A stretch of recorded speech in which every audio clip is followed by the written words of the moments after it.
item on the agenda is consideration of the minutes held on the meeting of December 9th, 2022. These minutes have been circulated among commission members, and so I would entertain a motion to either approve or disapprove of the minutes.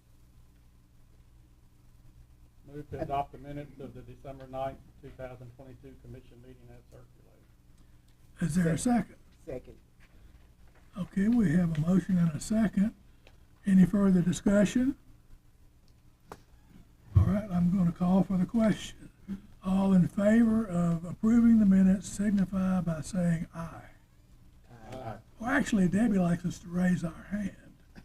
So raise our hand. Okay. All right. Our next item is a report from the ADEM director, Mr. LaFleur.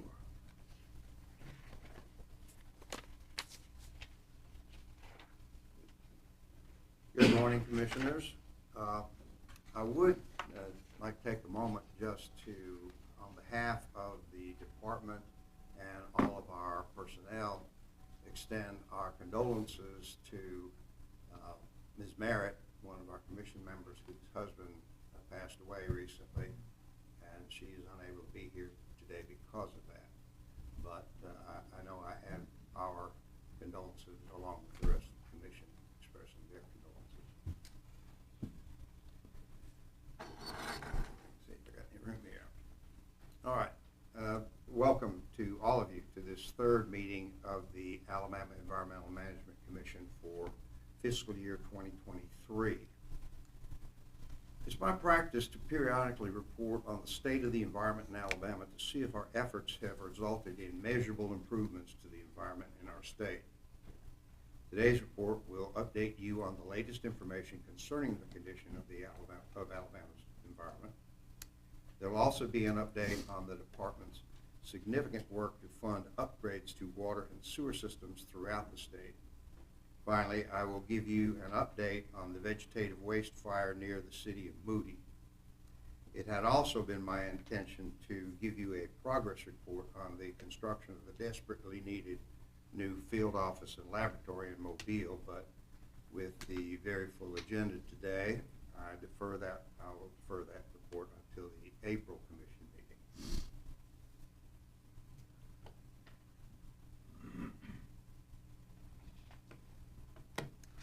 The department seeks to measure its results in many ways. At the October commission meeting, performance against the annual operating plan was analyzed. At the commission meeting in April, we will do the annual review of the EPA-generated quantitative compliance and enforcement metrics comparing all states. We will also provide the results of the state review framework audit performed by EPA every 3 years.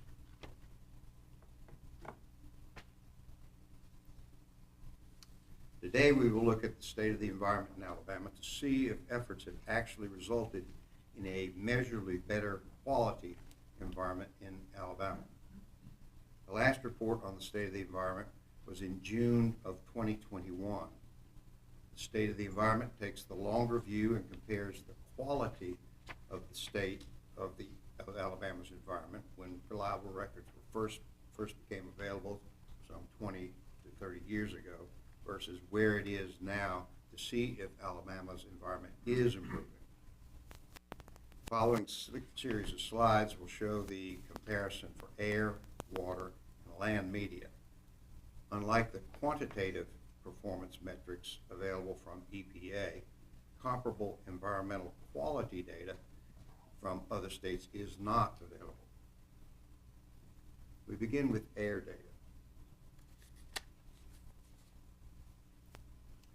There are 6 basic air quality standards: fine particles, ozone, oxides of nitrogen, sulfur dioxide, carbon monoxide, and lead. There is also a regional haze goal. Over time, most of the standards have been revised, as shown on this slide, each time becoming more stringent. Fine particles and ozone standards have seen 4 revisions since the Clean Air Act was enacted in 1971, while others have been more stable. EPA has proposed another revision to the fine particles standard that will once again make it more stringent. In 2008, EPA set the 2018 goal for total reductions in haze.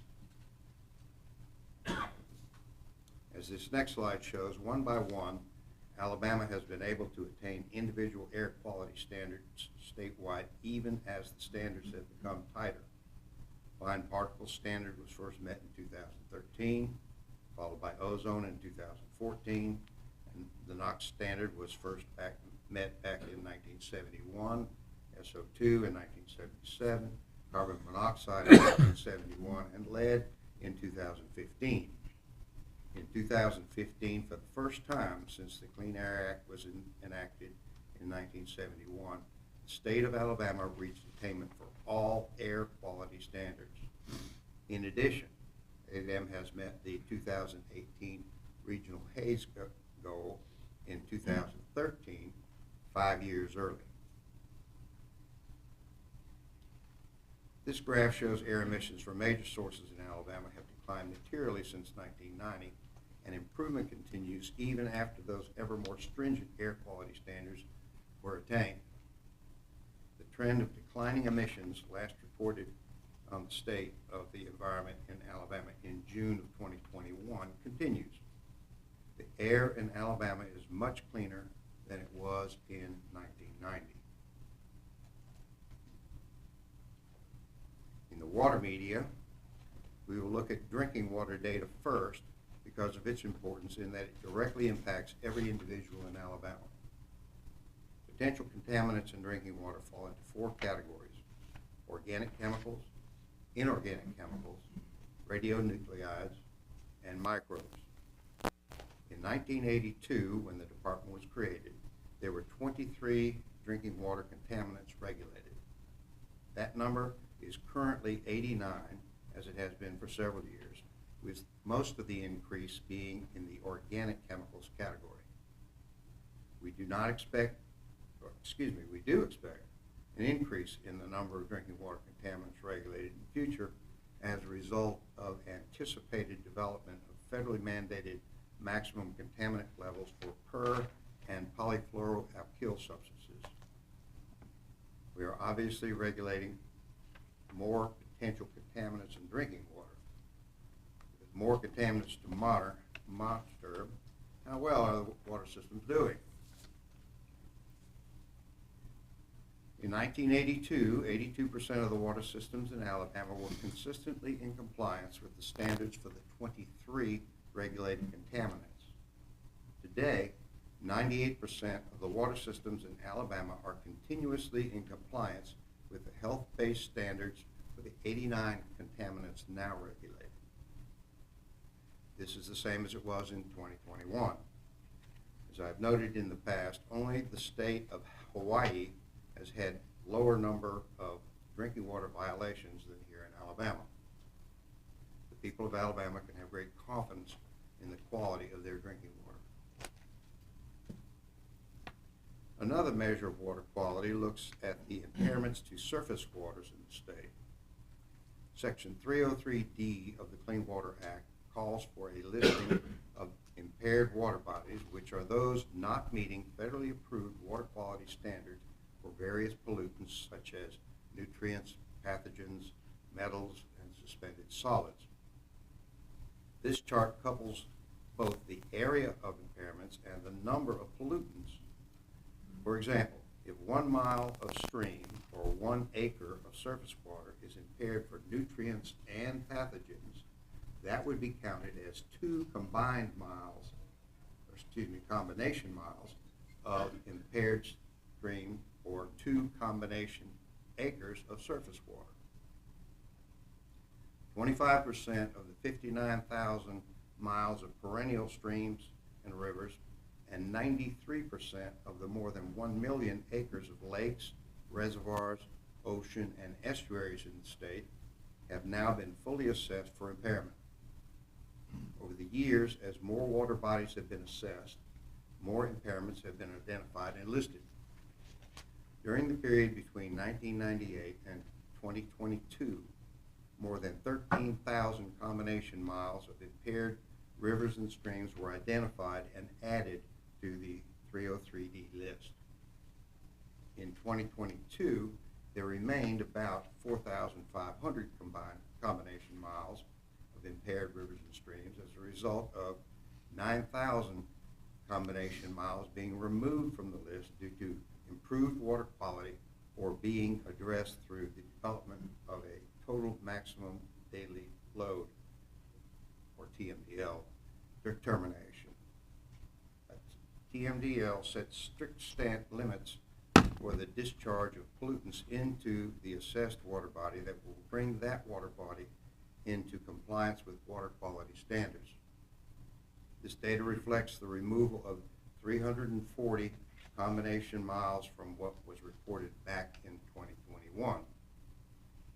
During the period from 1998 through 2022, more than 1.1 million combination acres of impaired lakes, reservoirs, ocean, and estuaries were added to the 303D list when identified.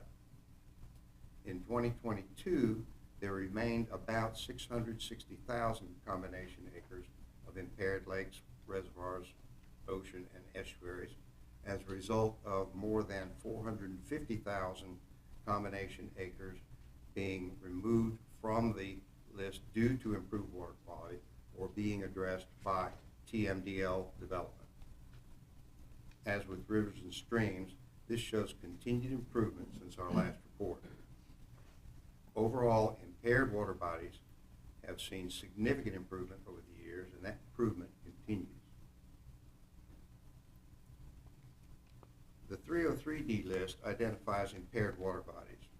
Water bodies are also tracked by an assigned designation or use classification.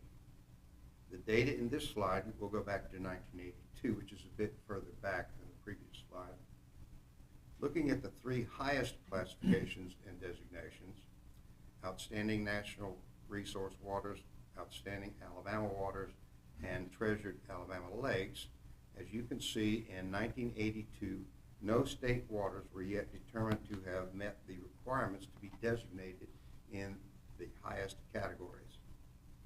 By 2022, Alabama was recognized to have a total of more than 1,100 miles and nearly 5,600 acres in the two combined designations of natural waters of outstanding quality that are considered important to Alabama and the nation.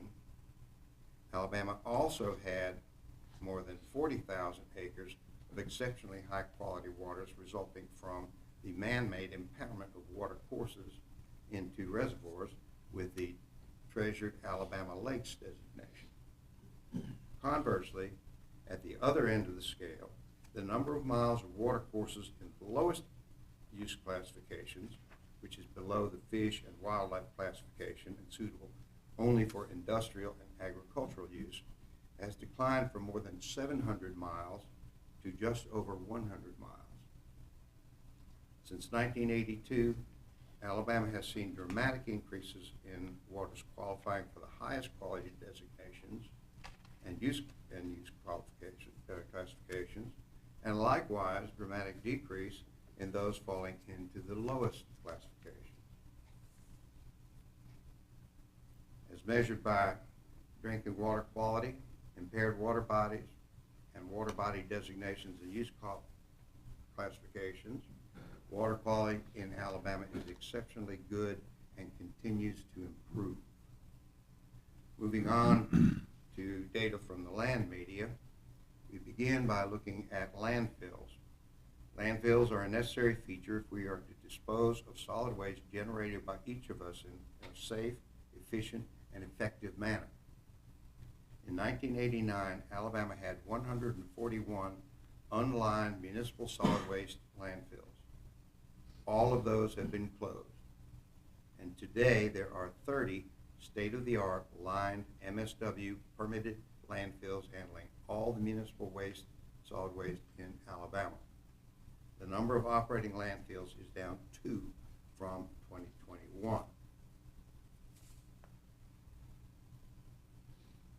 Alabama, like other states, has had to deal with not only permitted landfills, but also with unauthorized solid waste dumps.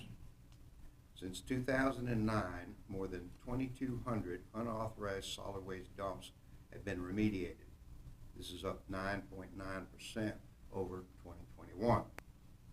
More than 1,600 of those have been remediated by actions against responsible parties, while nearly 600, representing innocent landowners, have been cleaned up using funds provided by the $1 a ton fee on solid waste disposed of in landfills, which was initiated in 2009. The responsible party number is up by 12.8%, and the innocent landowner number is up by 2.5% compared to 2021.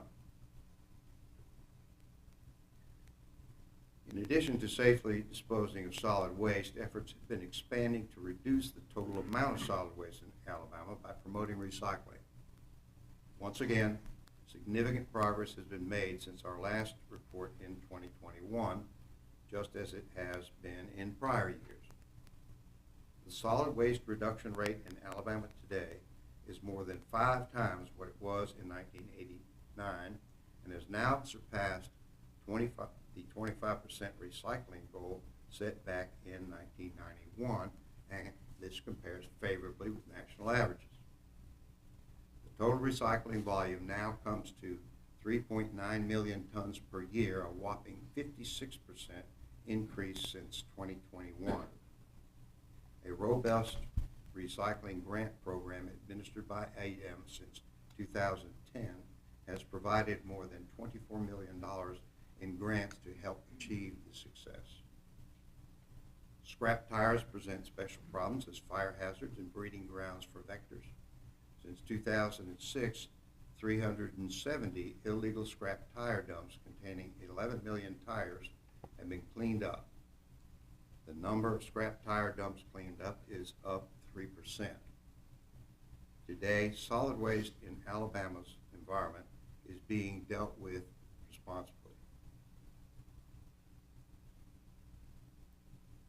In the past, underground storage tanks, typically found at gas stations, have been subject to leaks due to corrosion or physical damage. Leaking petroleum products contaminate both soil and groundwater.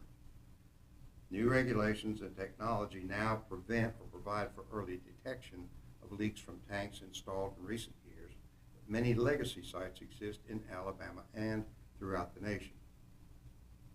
Since 1989, more than 12,000 leak sites have been identified in Alabama. More than 11,000, or 93%, which is up from 2021, have been cleaned up, with the remaining 872 in some stage of the cleanup process. Groundwater contamination from underground storage tanks continues to decline. This final State of the Environment slide shows what has been happening with other contaminated legacy sites known as brownfields. Those most often are old industrial sites. As with underground storage tanks, new regulatory programs and technology have all but halted the creation of new brownfield sites. The Brownfield Program has identified 661 legacy brownfield sites in Alabama. Since 2001, 444, two-thirds of those sites, totaling 6,400 acres, have been returned to productive use. That is a 3% increase in the number of sites returned to productive use and a 7% increase in the acreage returned to productive use since 2021. 91 of the remaining sites, totaling more than 8,100 acres, are actively enrolled in the Brownfields program. Work continues to identify, enroll, and clean up brownfield sites. The land returned to productive use is very often in prime areas for future industrial development. Both the environment and the economic prospects in Alabama have been improved since 2001 because of this program. The quality of Alabama's environment, as measured by air emissions, meeting or beating water quality standards, and remediated legacy soil contamination, has been improving continuously over the years, and it has continued that improvement since we last reviewed the data. Our data suggests the progress. Results are what we look for. This report is a look back at some of the highlights and achievements, and is a commitment to continue the work in the future. The state of the environment in Alabama is much improved over what it was 20 to 30 years ago. It is improved over what it was in 2021. Our citizens breathe much cleaner air, have higher quality water, and can be assured that solid waste management and contaminated land remediation have significantly progressed. The current state of the environment in Alabama is very good, and overall trends are favorable. Now, the department regulates 35,000 facilities in Alabama. Occasionally, some of those 35,000 regulated facilities, as well as entities not subject to ADEM regulation, encounter problems that result in adverse environmental impacts. This is the case in every state in the nation. Those affected by such events clearly have reason to be concerned. The department undertakes enforcement when warranted and works with other federal, state, and local governmental organizations as necessary to undertake corrective measures. In a few moments, I'll report on an event of great concern, especially to those near the city of Moody. Unwelcome as individual events causing great concern may be, this report on the state of the environment looks at the entire state of Alabama over time, that also factors in the various violations of environmental regulations that may occur.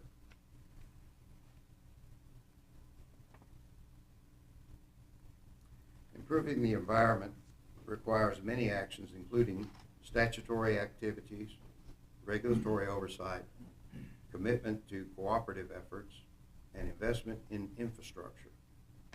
For many years, the one action lagging has been investments in infrastructure. In particular, inadequate investments in public water and sewer infrastructure have resulted in increasing environmental problems. For more than 30 years, ADEM has administered the State Revolving Funds Program. It makes low-interest loans to upgrade water and sewer systems. Those systems unable to afford to pay back loans are able to qualify for modest loan forgiveness, but due to limited available funds, many systems have been unable to undertake needed upgrades. The state of Alabama received $2.1 billion in American Rescue Plan Act, or ARPA, funds in 2022. In 2022, the legislature, in conjunction with Governor Ivey, allocated $225 million for grants to upgrade water and sewer systems based on need. ADEM was tasked with identifying the systems with the greatest needs, soliciting improvement projects, analyzing and prioritizing those projects, and administering the expenditure of those funds. Also in 2022, ADEM received $127 million as the first of 5 years of installments under the bipartisan infrastructure law directly from EPA to upgrade water and sewer systems in Alabama through grants and loans. The commitment of these funds was also prioritized on need. The department made financial commitments from the ARPA, BIL, and normal state revolving funds to water and sewer upgrades for the entire $463 million available in 2022. The total dollars of projects requested was approximately $3 billion. ADEM made project commitments in 63 of the 67 counties in Alabama. That total represents more than 4 times the volume ADEM administers in a normal year. The dramatically increased workload was borne with no additional personnel. It is a testament to the hard work and dedication of our personnel. An increased workload will continue for at least the next 4 years. Finally, the situation in Moody is on all of our minds, so let's discuss that now. First, I want to express our sincere empathy and concern for those who have had their lives upended by the fire at the vegetative waste disposal site near Moody. We know many have been affected by the smoke. Some have had to temporarily move to avoid exposure. We have heard people's frustrations, and we share them. From the beginning, we recognize the best way to protect their health and safety is to put out the fire and thus eliminate the smoke as quickly as possible. To that end, from the moment the fire was first reported to us, ADEM has been actively involved in efforts to extinguish the fire. ADEM immediately engaged with the Moody Fire Department, the Alabama Forestry Commission, the St. Clair County Commission, the State Emergency Management Agency, the St. Clair County Emergency Management Agency, and others. Unfortunately, none of us has the resources or ability to extinguish an underground fire of this nature. We also reached out to EPA to ask for assistance. Because the fire involved vegetative materials not subject to either state or federal regulations, the EPA said at the time that it lacked authority to take action. ADEM persisted, however, and asked the EPA to deploy its advanced air monitoring units to clearly determine the level of risks that smoke from the fire posed to the public. The EPA agreed, and its tests found the presence of 4 chemicals above the accepted minimal risk level on the fire site itself, and 2 of the chemicals above the accepted minimal risk level off-site at a single home about 300 feet from the fire. As unwelcome as that finding was, it did allow ADEM to then ask EPA to take the lead in extinguishing the fire. Unlike state or local agencies, EPA does have resources and contractors on retainer with the experience, expertise to tackle an underground fire like this one. EPA agreed, and work to put out the fire began on January 19th. Work is proceeding well. Smoke from the fire has been greatly reduced. EPA expects the fire to be out in a matter of weeks, perhaps sooner. We want the public to know that ADEM personnel are on the site every day. We are providing regular updates to the public at moodyfireupdate.com, all one word. In addition to the air monitoring at the 6 nearby stationary monitors and the EPA mobile air monitors, the department is monitoring water quality. Test results show the fire does not appear to be having any discernible effect on water quality. We will continue to monitor water quality and report our findings along with air monitoring results. As we have stated before, ADEM will investigate and take appropriate enforcement action against the site operator after the fire is out. This fire is an extraordinary event. It exposed shortcomings in the ability and authority of state and local governments to respond to situations that are outside the scope of regulated activities, but nonetheless pose risks to the public. We are in talks with representatives of county governments and other agencies about ways to close these gaps. Our goal, as always, is to protect the health and safety of our citizens and the environment, and to make sure we have the tools and authority to do so. We must work together and do all we can to ensure an incident like this does not happen again. And that completes today's report. I'll be pleased to answer any questions you may have. Are there any questions from the commission for Director LaFleur? Thank you, Director. Thank you. There is no report today from the commission chair. Is there any other business that anyone on the commission is aware of that we should talk about or discuss today? Okay. Our next scheduled meeting is April 14th, 2023. Is there anybody that has a conflict that they know of at this point with that date? Okay. Well, our plan would be then to meet on April 14th, 2023. Our next item is the public comment period, and we have 3 requests to make presentations. One from GASP, from Michael Hanson, Jaleesa Milton, and Sydney Elise Smith. One from Mr. David Lutter from the Environmental Defense Alliance. And a third request from Councilor McKay. Is that livers or livers?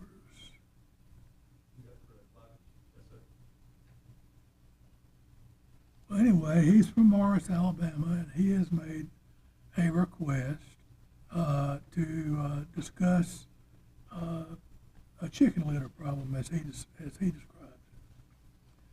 Now, we have 3 requests for the 10-minute period, and at this point we have to either move to approve these requests, deny the request, or table the presentations.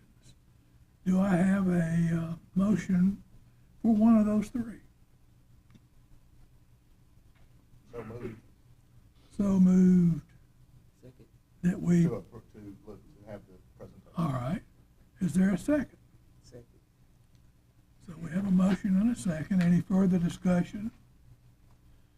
All right, all in favor of allowing the request to move forward, please signify by raising your hand. All opposed, same sign. Now, before we get started with these requests, I wanted to point out something in our statute 335-2-3.05. And what this says is that we encourage public participation, such as we're going to hear today, for reasons of fairness and due process to the parties, both sides of the question. We are specifically discouraged from engaging in non-deliberative discussion of any of the matters that are subject to the litigation. So as I read that, and Robert, correct me if I'm wrong here, we will simply listen to the presentations, but we probably should avoid making any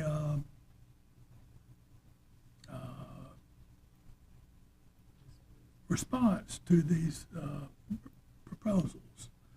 So I'm just telling you that that's the way I read the rule. It's up to you if you want to continue to follow that rule. All right, so our first request is from GASP, from Michael Hanson, Jaleesa Milton, and Sydney Elise Smith. Now, all the GASP members, I'm sure, since they've been here many times, are aware we have a 10-minute time limit for these presentations. That is a cumulative 10 minutes, not 10 minutes for each of the 3 people. Okay, just want to make sure we're all on the same page. All right, and you are? Sydney Elise Smith. You are Miss Sydney Elise Smith. Well, welcome and proceed. Well, good morning or afternoon, everyone. So this presentation is moving forward from the fire. It's just myself talking today. So GAS is the Greater Birmingham Alliance to Stop Pollution. Hold on one sec. Is there any way we can increase her volume? I'm having a really hard time hearing her. Or maybe just move closer to the microphone. Okay, there we go. GAS is the Greater Birmingham Alliance to Stop Pollution. Our mission is to advance healthy air and environmental justice in the Greater Birmingham area through education, advocacy, and collaboration. Our vision, we envision a healthy, just, and sustainable Alabama for everyone who lives, works, learns, and worships here, and we strive to reduce air pollution to educate the public on the health risks associated with poor air quality and to encourage community leaders to serve as role models for clean air and clean energy development. So these are just a few of the acronyms I'll be using in this presentation. The most important ones are ADEM, AEMC for the Commission, and Environmental Landfill Incorporated as ELI. The rest are important as well, but those are the major ones. You all see what the presentation is about in the guide, so I won't belabor that. So about ADEM, in the Alabama Code of 1975 in Title 22, this is where the department was created under that particular law. So it's authorized by the state. Specifically in section 22-22-A-4 on subsection N, I wanted to read that one out loud. It says that the department is hereby designated as the State Environmental Control Agency for the purposes of federal environmental law.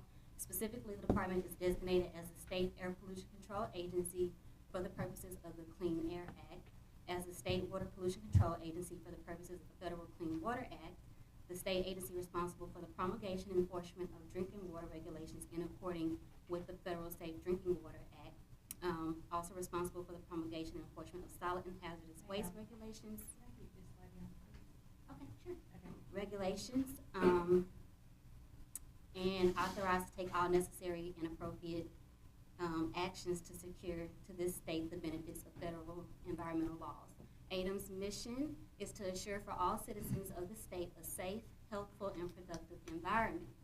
Under Alabama Code 1975, Section 22-22A, subsection 6, and is also reflected in ADEM's administrative code, we see the Commission's authority as well, which they are to select a director and advise the director, to establish, adopt, promulgate, modify, repeal, and suspend any rules, regulations, or environmental standards for the department, to develop environmental policy, and to hear and determine appeals for administrative actions. My focus is on the first three powers of the commission. So just to address some failures, I'm going to go through a quick timeline. I won't read them, but I went through ADEM's e-file for ELI, which is the Environmental Landfill Incorporation, which is the location of where this Moody landfill fire is taking place. You all will see dating back to January of 2013, there was a record of complaint filed that was closed a couple of months later. There was no further action taken after it was investigated. Throughout these different notices of violations and site investigation memos, you'll see descriptions talking about it being an unauthorized dump, that the landowner is not innocent. It was marked as a fire hazard potential on several occasions.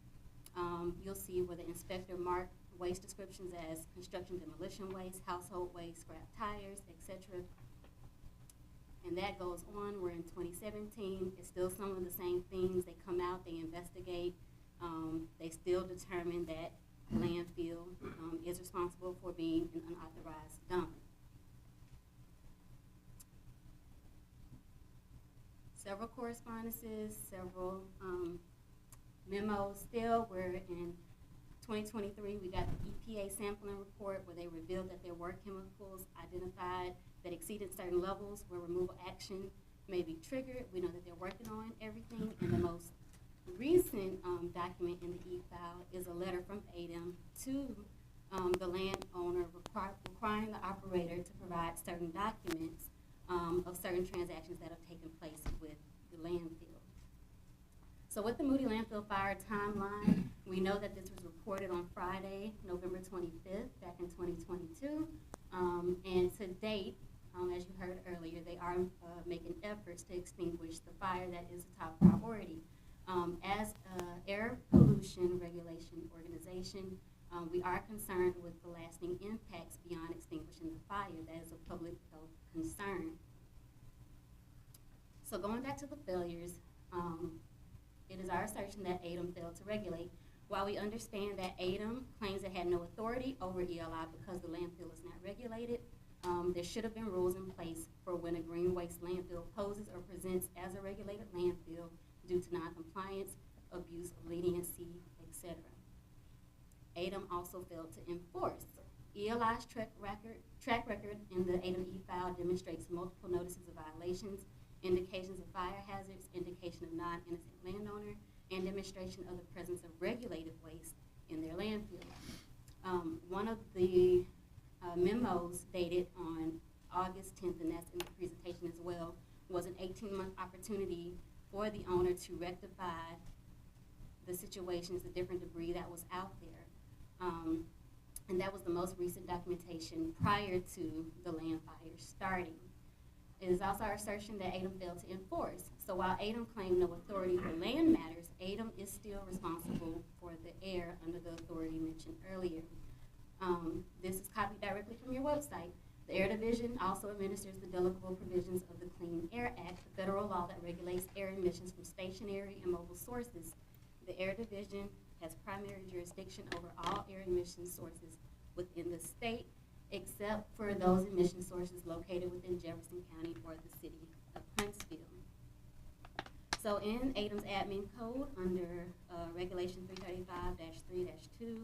335-3-2-.02 QQQ, source shall mean any building, structure, or facility, installation, article, machine, equipment, device, or other contrivance which emits or may emit any air contaminant.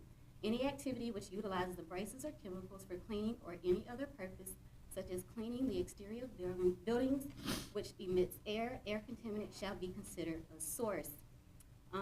There is case law that makes it okay to look at the dictionary definition if it does not exist in the law. So facility by dictionary definition is something such as a hospital that is built, installed, or established to serve a particular purpose.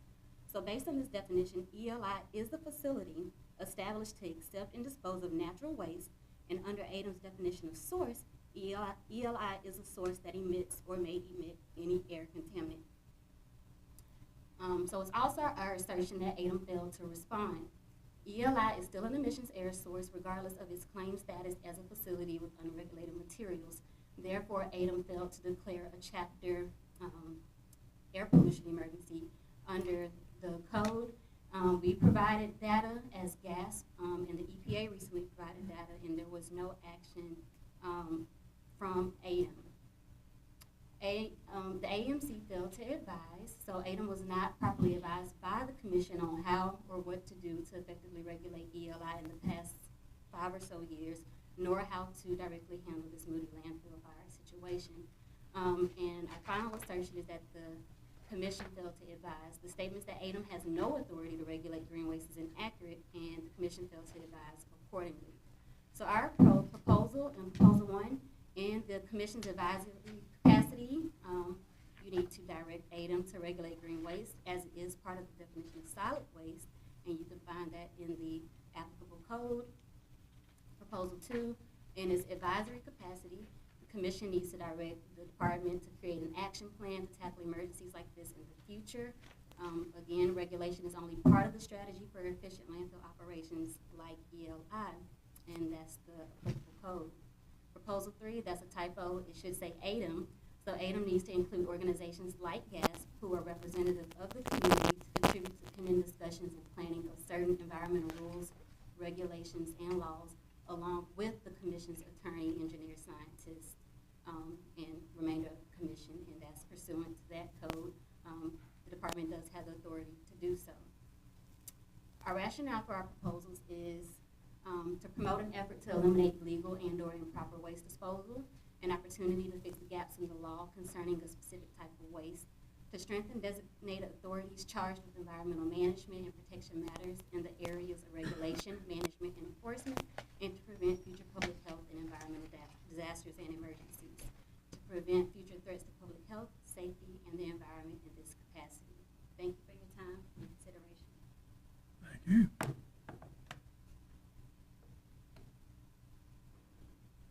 Is there a response from the department? If I could just make a couple of points. The air emissions she's referring to are a result of the fire, not of the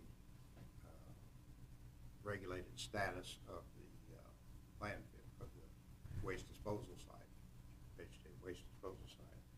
So when a fire does occur, we do take enforcement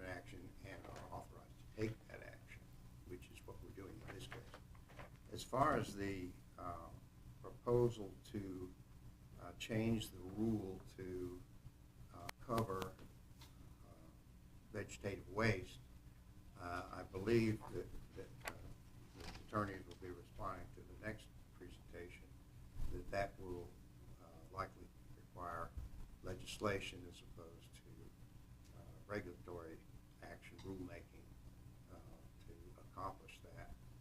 There are a number of proposals that are put out on the table, and we will certainly work with them to discuss those proposals.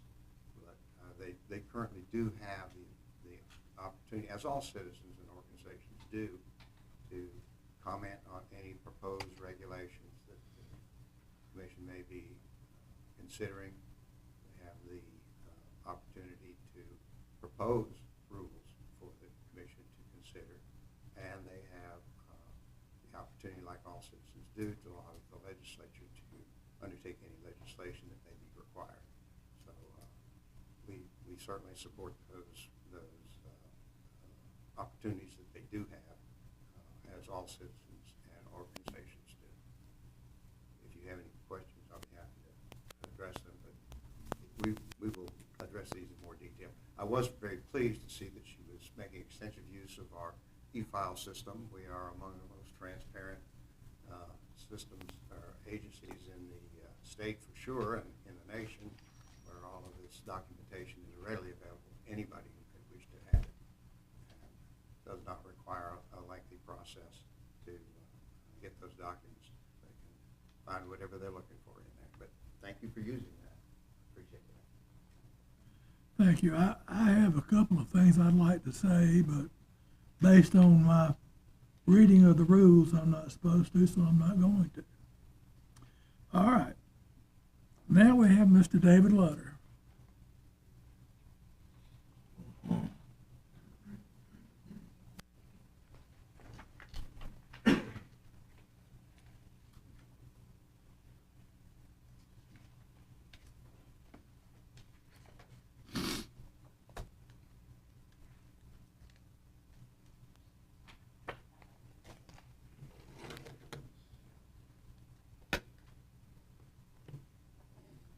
Thank you, Mr. Chairman and Commissioners. Good morning. I am David Lutter, attorney for the Environmental Defense Alliance.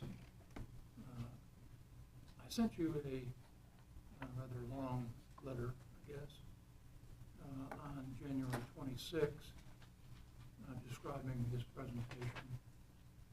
The basic point of the presentation was to establish that, in my opinion, the department has sufficient statutory authority today to have regulated the environmental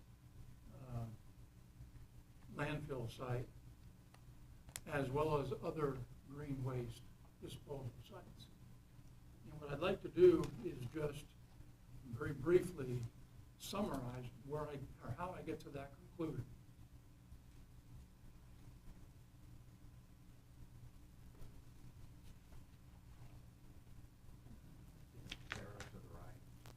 Yeah.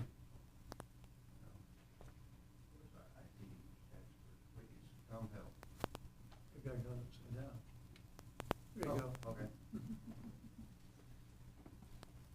First off, this provision in the Code of Alabama says that solid waste shall be disposed according to requirements of this article and the rules of the department, and shall be disposed of in a permitted landfill. Of course, the environmental landfill Inc. site was not a permitted landfill. So the question is, what is solid waste? Does it include green waste? The statute defines solid waste as including any other discarded materials. The statute does not define what discarded materials are. And when a statute is silent like that, the courts look to dictionary definitions of terms to find out what the ordinary usage of the term is. So So the dictionary definition of material and discarded are reflected here.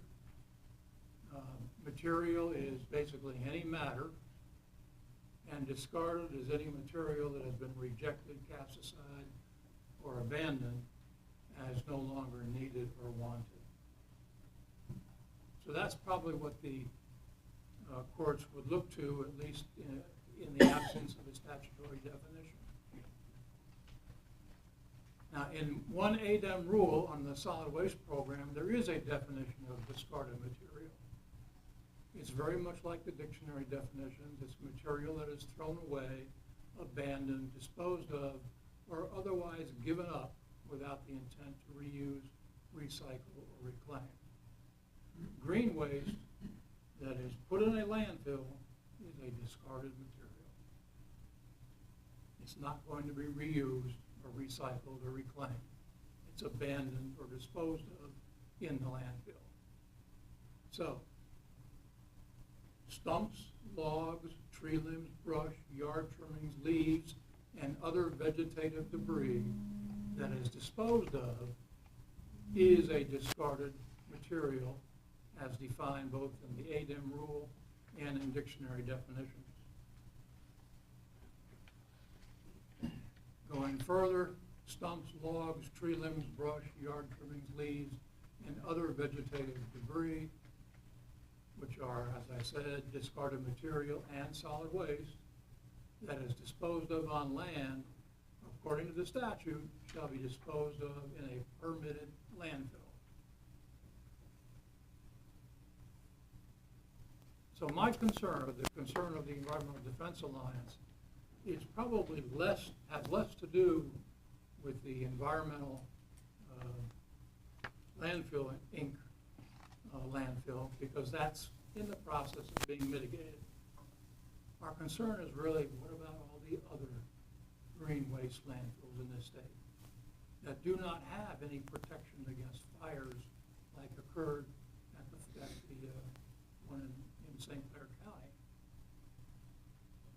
If you know anything about landfills, municipal solid waste landfills have to be covered daily with some kind of cover. And that cover is intended in part to prevent fires. Not only fires from occurring at the surface, but if the surface catches fire, the layers of cover below that are supposed to prevent fires from progressing downward.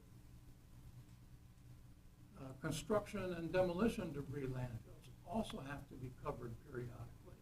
And again, one of its purposes is to prevent fires. So we have an issue with how many landfills are there, green waste landfills are there out there that have no protection against fire. And we think that the department has ample authority to regulate, and you, the commission, has ample authority to adopt rules governing the regulation of these type landfills.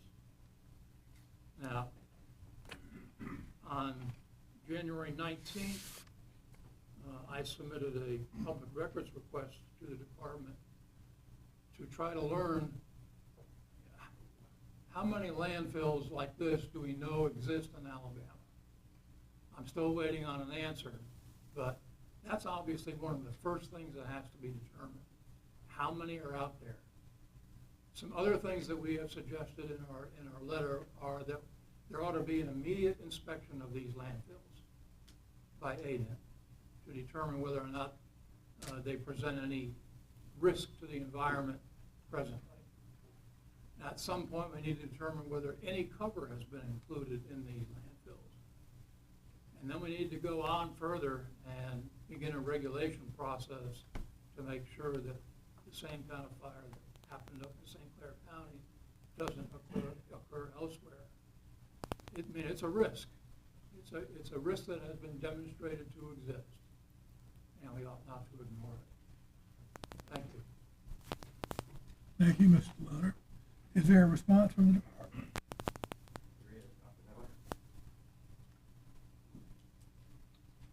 May it please the commission, my name is Chris Sasser. I'm with the Office of General Counsel.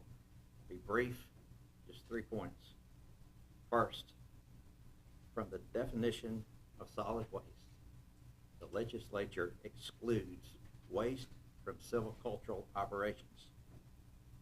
That's in that big long definition that was put up there just a few minutes ago. Silviculture means growing and cultivation of trees.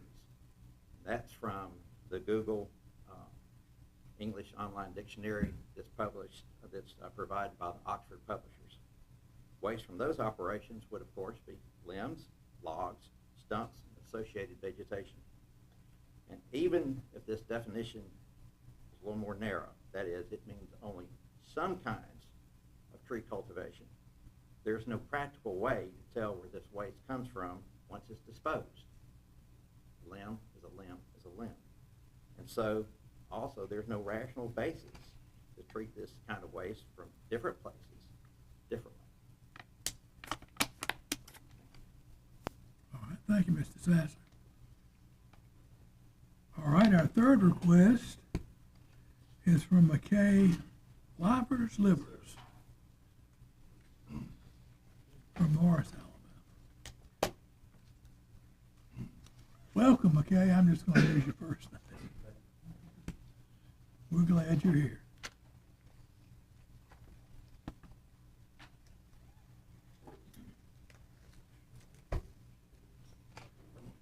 You have 10 minutes. Yes, sir, thank you. I'll introduce myself, McKay Livers. I am a city council member in this little small town of Morris, Alabama, which is in northern Jefferson County. Recently kind of ran across a situation that at first was, did not really think much of it. Then after kind of doing a little bit further reading and kind of really looking into it a little bit more, I realized, to be quite honest with you, I found out that this situation has been in front of you prior, which is kind of the spreading of beneficial use for agricultural purpose, chicken skimmings and chicken sludge.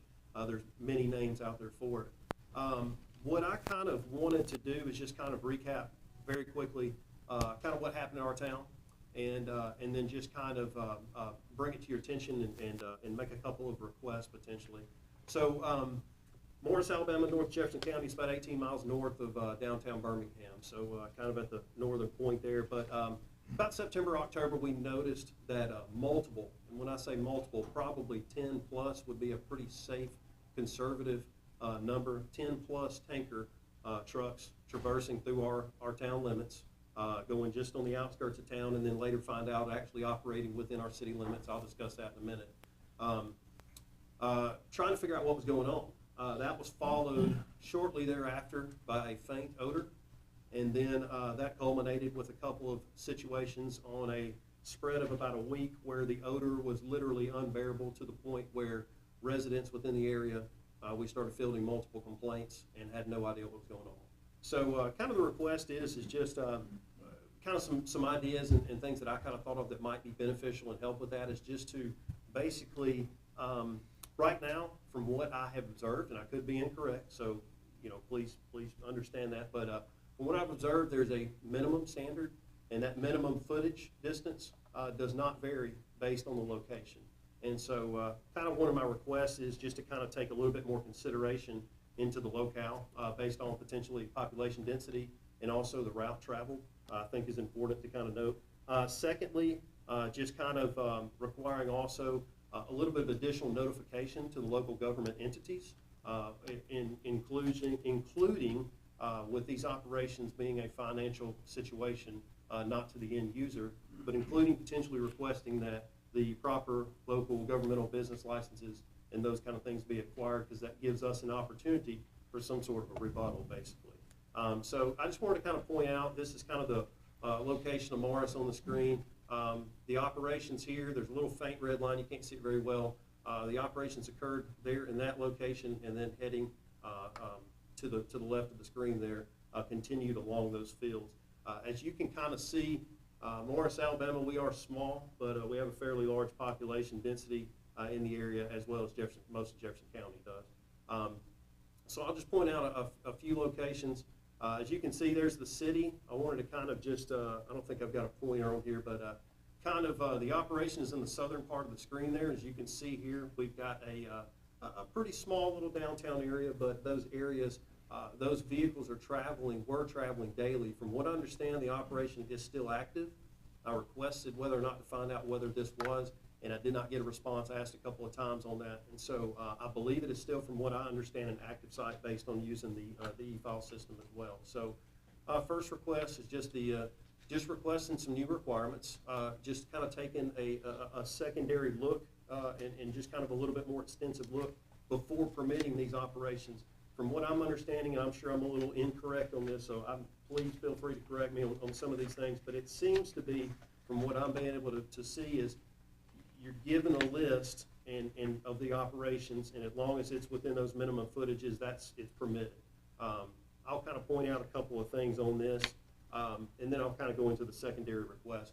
As you can see, this is just the 2010 Census Bureau. This is the most up-to-date. I tried to find some additional state maps, but you can see the population densities here. With us having 3.3 square miles, we've got approximately 2,300 residents, I believe, or I did the math, 2,350, and it's about 712 residents per square mile. In my opinion, and it only is obviously my opinion, is that is way too large of a population density for these operations. If you've ever had an opportunity to experience it when it's in full bore operation, it really shouldn't occur. Give you an example, just give you a couple of homes, and this came directly from the footage has come off the inspection reports on the e-file. So storage and land applications less than 500 feet from an inhabited building, less than 100 feet from water surfaces, storage and land applications less than 100 feet from property boundaries. That's all I could find as far as some minimum requirements. If it meets those, from what I'm understanding, it's potentially permitted. I'll just kind of point out a couple of locations there. That home right there, we received phone calls on. It's 921 feet. I just tried to be conservative in my estimates, and just using some Google Earth measurements. 921 feet. That is actually my sister's home, which is approximately 1,900 feet. Sister and brother-in-law could not go outside. 2 small children. When these are in full bore operations, you cannot be outside. It is unbearable. My daughter, when I got the phone call, she and I jumped in the car, rode down the road, rolled the windows down, started gagging. It's pretty horrible. I just don't believe that this is an operation that needs to be occurring this close to a city. Another location here is our new park. We've got a new children's park. So that's estimated 1,900 feet away. If this operation is still permitted within this area, that is impacted also. We've been up there because it's under construction to the point where it's not unbearable in that location, but we can still smell it very strongly.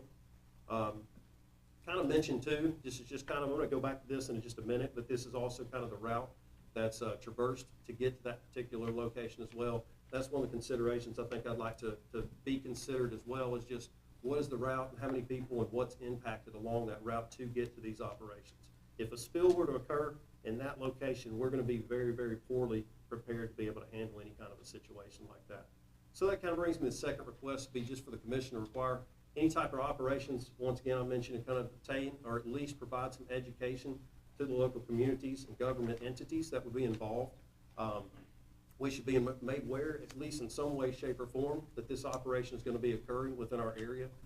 Town received multiple complaints. Both of our clerks got daily phone calls for a pretty good little stretch of time, to the point we didn't have any responses. We didn't have any answers until I started making some phone calls and asking some questions. So it's a way to kind of just stop, slow things down a little bit, and potentially provide some education to those local government entities for us to be able to kind of provide a response back. I'm here kind of representing my citizens and protecting my citizens, and particularly my sister and my little nephew, so that's kind of part of it that goes along with it. Any type of operations within our revenue exchange, I spoke with the Jefferson County Revenue Department. We are both in agreement that with this kind of situation, there should be some local business licensing that occurs before these operations are permitted. That didn't occur. I think it would be probably the best thing is before a permit is issued, probably to allow them to come to us, obtain that local business permit, that local business license, and then be permitted from the state, from ADEM. So that's kind of part of the second request. During the peak operations, multiple commercial vehicles, like I mentioned, way more than we normally experience. During all days, all time, Saturday, we had a chili cook-off competition brought into town. The entire duration of this chili cook-off right along in our city park, we've got multiple 18-wheelers full of this operations riding through our city. So just kind of to point out a couple of things along the route and why I think it's probably specifically this one, but why it should be considered on all. Route included, it goes through Town Hall, goes right to our gas station, our brand new Jacks. We got a Jacks. You know you're moving up when you get a Jacks in your town, right? But in all seriousness, we're very thankful for that because it's producing an additional $90,000 a year in revenue for us. Passes right through the Jacks, goes right next to Town Hall. The senior center, you hang a right, you go in front of your first town park, in front of the police station, in front of the fire station, our community ballpark, our new playground, and then continues on and passes through 3 subdivisions to get 900 to 1,000 feet away from those subdivisions. So that's just my request on that. I just think it's something that just a little bit of additional kind of consideration on that part would be beneficial. So we did confirm, as mentioned, that's just kind of what this shows, that those operations did occur within the city limits. I have read extensively on these operations, and I am not an expert on the environmental impact that they involve, but I'll be quite honest with you, if you ever do experience it in person, you won't forget it. I've been inside of chicken houses. I've been inside of those. It's a completely different kind of situation. So that's really it. Those were kind of the requests and the considerations, and I finished with 20 seconds on the clock, so I did good. I'm proud of myself because I'm long-winded. But thank you for your time. Appreciate it. Councilor Livers, could I ask a question? Yes, sir. All this is within the city limits you're talking about? Partly within the city limits, and that property, same owner, part within the city limits and then part within the county, yes, sir. So, do you have any zoning possibilities? Zoned agricultural. So the only thing that we could probably potentially do is specifically outline to disallow. But that again is in the reactive type situation. But yes, sir, absolutely, it is zoned agricultural. And to be quite honest with you too, not to really get into a debate on it, but that operation, there's nothing that occurs on that piece of property. So when the word beneficial use comes in, which is used a lot of times, there's nothing going on there. There's a few cattle, and that's it. It's a grass field. Has been for many years. And so that's probably another consideration, maybe for another day. I didn't really include that, but yes, sir. How big is that tract line? The tract that's within our city limits is not quite as big. I want to say it's the section that was there is 16, 18 acres, and I want to say overall it's pretty significant. It's about 5 times that size completely. So it continues on back, but actually on the back side of the operation starts impacting another city and some other homes. But I just, from looking at the map, there's plenty of other areas and locales that could be used and could be permitted, and this just seems to be a little too close to home from an impact standpoint. So Did the people that are doing this have an ADEM permit to do it? Yes, sir. Yes, sir. Okay. They do, yes, sir. They provide reports back on where they're working, their operations, and they're permitted and they're listed on the e-file. You can find them. It might take a week or 2 to get on there, but yes, sir, they're permitted to radio. Does the ADEM permit limit, density, the amount of the application per acre, or is it open? Our land division chief, Steve Cobb, addressed some of the issues that Yes. were brought up here. Oh, okay, I'm sorry, I'm jumping ahead. If you all would like to have a response in total, but yes, there is a requirement for a plan for application rates required. Okay, have you talked to any of these folks from ADEM about this? Yes, sir. I've made a couple of phone calls, got a couple of names that I could provide, and tried to have some conversations. To be quite honest with you, one of them was actually very helpful in the education process. So I do understand that there is a certain amount that has to be spread on top of the property for nitrogen content that is injected in the soil. So I kind of they were very helpful in that standpoint as far as an education standpoint. But if I'm in a reactive stance and having to do that, I just feel like there should probably be a little bit more, considered as far as the local communities impacted on it. Yes, sir. Well, keep calling them back. Yes, sir. I have had some good conversations, and one in particular, to be quite honest with you, I don't know if I need to name names, but she was very helpful with her name, Alexis Rogers, and She was very, very helpful in just providing a good education standpoint, but again, the recommendation was made, based on the considerations for changes had to be made through this. That's why I ended up here. Okay. Yes, sir. Any other questions from the commission? Thank you for coming. We Yes, sir. appreciate your sharing with us today. Now, we have one other request for a different, oh, I'm sorry, go ahead.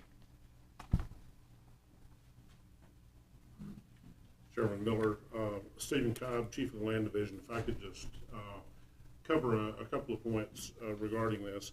As you'll recall, the beneficial use regulations were first implemented by the department about 3 years ago. Prior to that, there were no controls on activities of the nature that's been described here.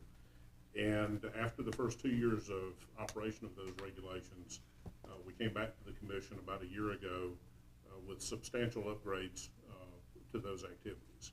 I believe from the presentation that the activity described by Councilor Livers was shortly after those regulations went into effect. We are in a continuing process of evaluating the regulations that we have in situations such as this, and we'll be coming back to the commission as we identify additional changes that need to be made to continue to upgrade those regulations. The department is also funding research to find improved ways for control of odor, pathogens, and other things, because we do recognize the sensitivity of this in communities where it occurs. Councilor Livers mentioned about the concerns about business licenses. Our regulations do not exempt parties from complying with local business license requirements and things such as that. So that is still within the jurisdiction of the local community. And regarding comments about being able to get information, the Land Division will be talking with Councilor Livers to find out specifics and make sure that we're providing the information we need. Thank you very much. All right, we have David Butler, who has requested a 3-minute comment period on the Moody landfill. Yeah, so my name is David Butler. I am the staff attorney and riverkeeper at Cahaba Riverkeeper. The points that I wanted to talk about today are really larger than the Moody landfill fire or the Alabama oil and gas recovery situation just down the road. I want to recognize that we often criticize the department, but we also recognize there are some tremendous employees doing a great job. Our issue really comes, why I'm here today, is the issue of enforcement. And so with the environmental landfill situation, as Sydney covered in her presentation, for roughly 10 years, the department warned this facility about problems at the landfill. As recently as August 10th of 2022, the operator of the landfill acknowledged in a visit with ADEM, which is recorded and reflected in the inspection report, that regulated waste remained buried at that site. As it was alluded to in the earlier presentation, he asserted that he had a plan over the next 18 months to clean up that regulated material that was buried there, but clearly acknowledged that it was still there. The department did not take any further action at that point, even though they had documented that the site was a fire hazard. Despite the presentation about the closure of unauthorized dumps, we would assert that prior to this fire, the department viewed that unauthorized dump as being closed.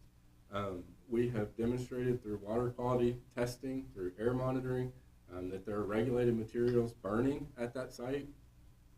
And we find it unacceptable that with that knowledge, the department did not request the EPA do air monitoring in November, when it was clear from the Moody Fire Department, from the Forestry Commission, from the Emergency Management Authority, that they could not put out the fire. In discussing with people at the site, they have recognized that they didn't have the resources to do that, and their plan of action was to sit and watch it burn until it extinguished itself.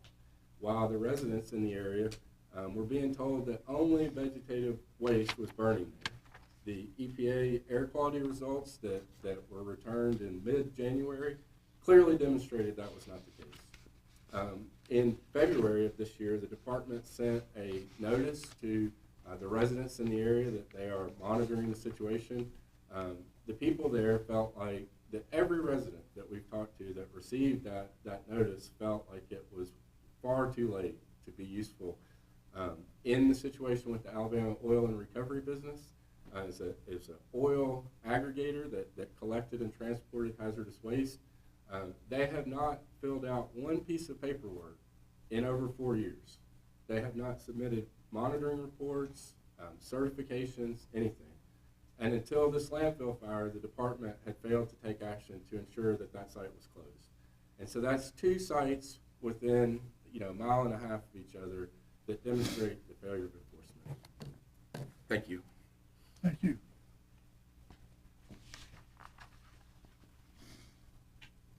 Well, we've had some stimulating discussion today. We, I think, have completed our schedule, and I will entertain a motion to adjourn. Do I have one? And second? Second. All in favor, raise your hand. All opposed, same sign. All right, thank you very much.